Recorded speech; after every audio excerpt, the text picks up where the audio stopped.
Hey, welcome to the Whenever Show. We're not calling it the weekly show anymore because who are we kidding? We don't update weekly. I'm also not wearing a jacket anymore because it's not America.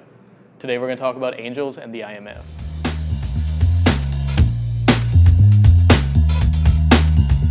Like a kudda coming off heroin, the Sri Lankan government is itching and looking around for cash. The heroin in this analogy is debt. We were doing heroin socially until about 2007, when we went on a bit of a bender. Now the party is over.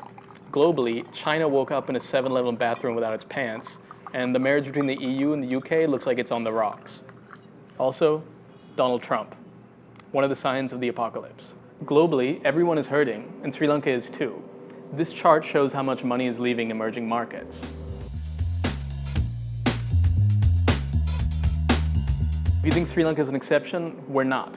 We depended on the easy money, and now we have to get money the hard way. Our government, however, is a kind kudda. They won't come to your house and steal your TV, but they will take 15% of everything you purchase from now on. But even that won't give us cash enough to keep the sheikhs from coming on.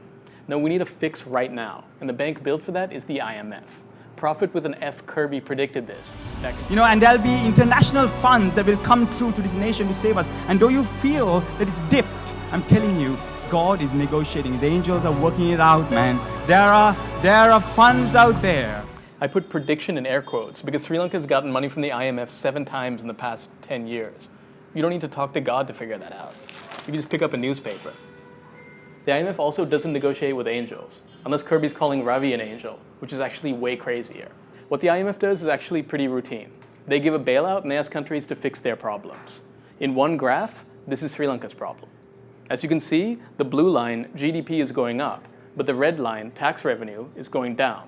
That's pretty bad.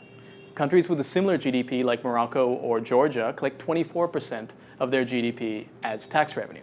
Sri Lanka only collects 11%. So all those dreams of airports and roads for free was probably the heroin talking. Now we all have to wake up and quite miserably pay our taxes. Yes.